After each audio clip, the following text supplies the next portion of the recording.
PGurus channel. I'm your host Sri Iyer. I have with me today Suhel Seth, who is somebody who is jet setting all the time, and he's joining us from a country that is not India. I will not divulge the place.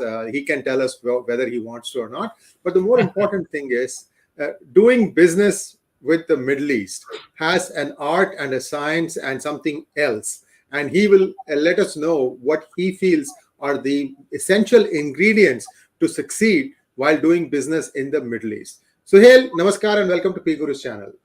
Thank you, Sri. As always, a pleasure. I'm in London, United Kingdom, our former colonialists, but who today have completely bowed down to Indian supremacy as they should.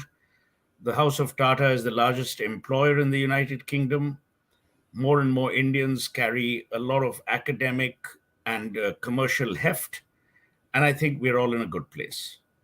Awesome, Suhel. So you've done a lot of business, enabled a lot of people, put down roots in the Middle East. Can you share with us what happened, the dynamics of succeeding in business with the Middle Eastern countries? I'm just taking a general view here, and you can go to the depth you want to. The floor is yours, sir.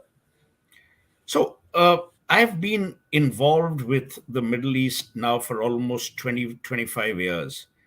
And I've seen the Middle East, like most countries, most economies, evolve. What I've also seen, Sri, and this is interesting, is that the Middle East is very, very culture proud of its own moorings, of its own legacy, of its own civilizational heritage, as it should be.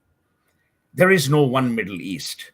If you look at the Emirates, the United Arab Emirates, they are in a completely different league because they opened not only their economy, they opened the manner in which they embraced international brands, international people, different nationalities, and created, to my mind, a cosmopolitan culture. It's interesting, Sri, that the Louvre outside Paris is now in Abu Dhabi, as is the world's largest mosque, as is the Cleveland Clinic.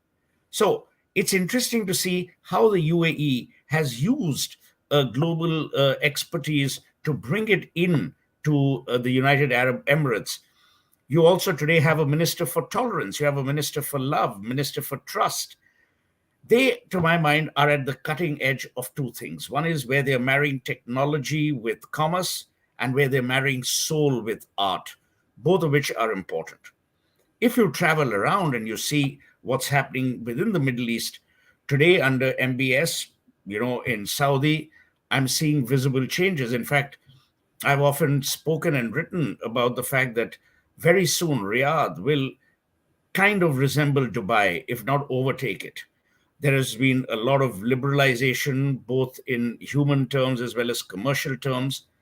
But the one thing that we in India, and perhaps people across the world, have to understand is that the Emiratis, let's say if we take UAE as the epitome or as the lightning rod for the Middle East, they are an extremely proud people. They expect that pride to remain. They don't expect people to walk all over them. And they're not a country that is impoverished and therefore either buying hope or buying investment. They're actually opening the doors for a more equitable and just society. Last year, as you remember, and you will know, the UAE opened its doors for the golden visa. I was lucky to get one, where they have offered it to people of talent, where they've invited people who are experts in various fields. So if you look at the DNA of the Middle East today, the Middle East has never been more open, it has never been more tolerant, and it has never respected India more than it has today.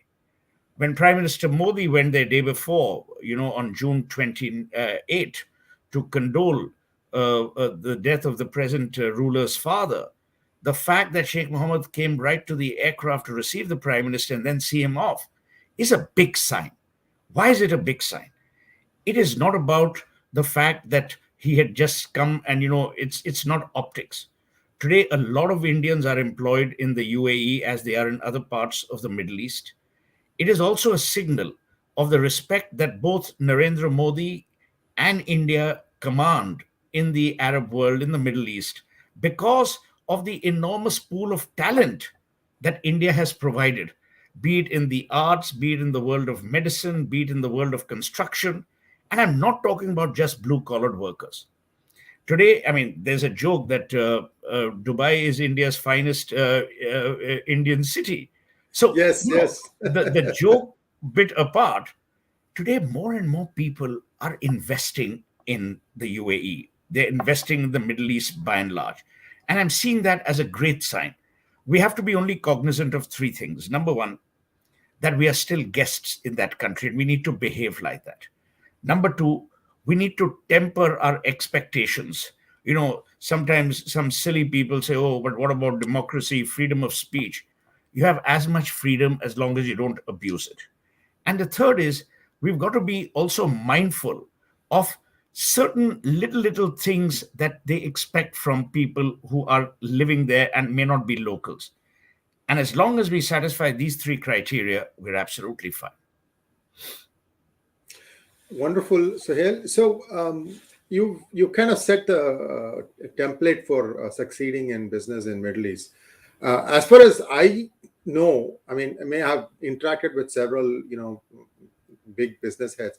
Most of the people who are, chairing companies or the higher level entrepreneurs, most of them are Western educated, aren't they? They are, but if you go back into the history of, let's say, the UAE, as I said, as emblematic or symptomatic of the Middle East, Of course, they are the and then tip of the spear. Yeah. yeah, and then you see the role or the relationship they've had with India. You had people who've risen the ranks, whether it's Yusuf Ali, whether it is the people who started the first ever store. But today you have the Tatas, you have the Birlas, you have the Mittals, you have people who've opened offices there, which are their so-called global headquarters because of ease of business.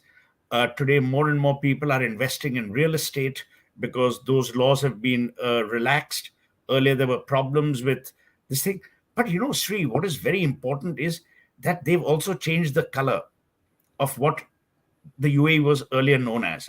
No longer is it a haven for tax fugitives or economic fugitives.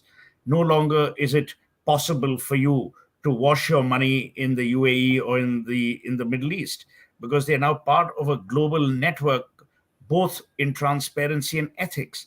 So while they're continuously cleaning up their act, while they're continuously making investments more attractive, they're also being mindful of the fact that they're part of a globe today which will not brook any level of economic skullduggery, or for that matter, any level of cheating or maleficence. To that end, I think it's a great signal. Where do Now we I have. benefit? I'm sorry. Finish your thought. I thought you were Right. done. And where we benefit is in two or three things. Number one, proximity. Number two, language. And number three, the fact that we've been around as Indians for a long, long time in the Middle East in various roles, in various professions. And that has created a level of harmony and understanding that is now becoming multi generational. The first people who went there were in the 1950s, 1960s, when Dubai was evolving, when Abu Dhabi was evolving. You heard what happened when, you know, Saddam Hussein attacked Kuwait, and the Yes. relief that India provided to not only its own citizens, but citizens across the world. So we now have a trust relationship. We have a trust quotient which is pretty high.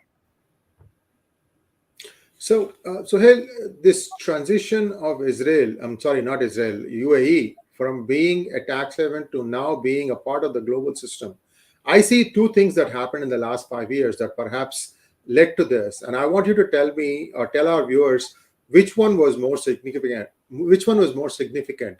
The fact that the Trump administration took cognizant steps, or the fact that Israel is now beginning to invest in a big way, which started and which is now following up? I think it's like the chicken and the egg. You don't know which Mm. came first, but the fact is that they happen and they happen in parallel. I'm a great believer, Sri. If you look at civilizational history across the world, everything is around time and need. The time was important, the need was critical.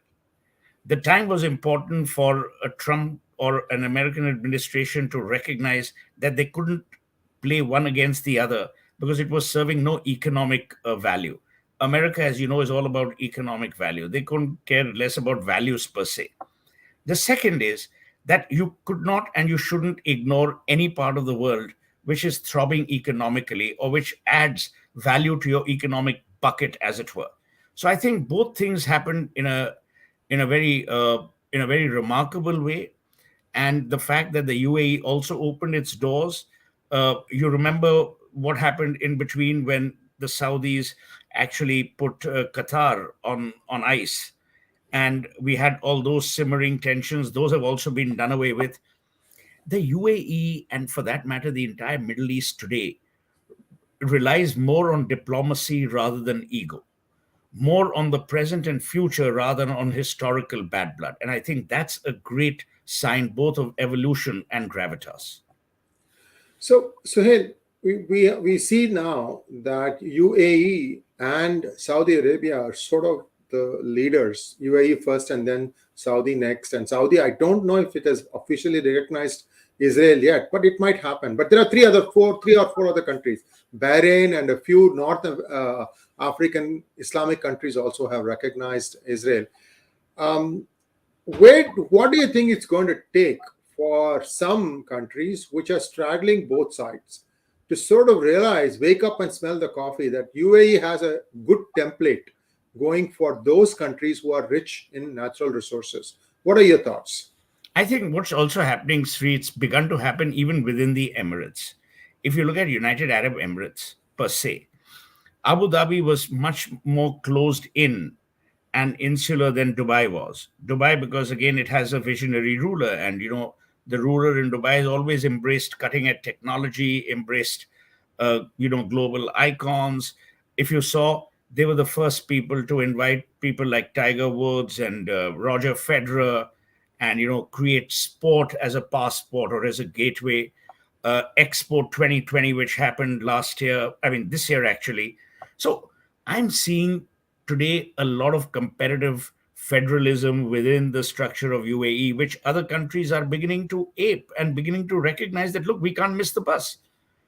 Saudi, to my mind, under MBS, is doing it because it also needs to unshackle itself of the stranglehold that Wahhabism had in Saudi Arabia. The clerics have been finally shown their place.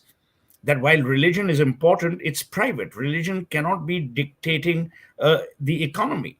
When MBS took over, if you remember, he put a lot of the very rich people in Saudi Arabia in the Ritz-Carlton, what I call the Ritz-Carlton prism. That was to show them that, look, your entitlements as princelings or as part of an extended royal family did not extend to looting Saudi Arabia. Then when Aramco went through its IPO, you saw the role that Aramco is now playing. Today, Aramco is sponsoring a global golf tournament which has split the PGA through the middle. So I'm seeing a lot of changes. Look, soft power is very important, as you and I both know. Dubai has used soft power for the longest time that I can imagine within the region. Dubai has also used things like its airlines as a gateway of understanding people. Today, Emirates is unarguably amongst the top 3 or top 4 airlines in the world. Dubai has almost become an oasis within itself. And today, Abu Dhabi is doing the same. And very soon, the world will follow within that region, because no one wants to be left out holding a candle without a wick which you can't light. Now, this is my last question, and we can take questions if there are any. So, hey, this is a little difficult question because this is how I see the future in the next 5 to 10 years. The day United States left Afghanistan, there has been a new, I would call it Biden doctrine if you want, for a lack of better word, which is that the United States doesn't like being the cop of the world. They don't really want to deal with, like, for example, patrolling the Hormuz Strait to make sure that, oil keeps flowing smoothly, freely, and so on and so forth.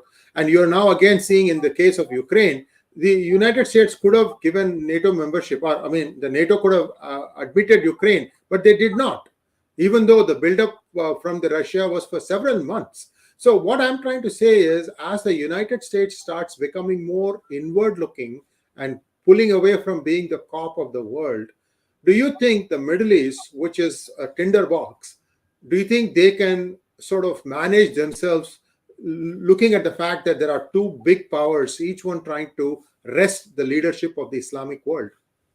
See, in many ways, Sri, the UAE and now large parts of the Middle East are adopting a more independent, neutral, non-partisan, non-bloc driven agenda.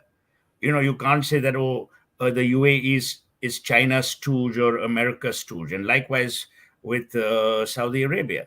The fact that Biden is going to visit Saudi Arabia more in a conciliatory manner also proves my point. Also, if you Yeah, notice that in the last couple of months, when the Ukraine crisis hit the world, OPEC continued to follow its own path of oil production. They weren't getting, pressurized as they used to in the past, and America had to right, dip into their emergency reserves.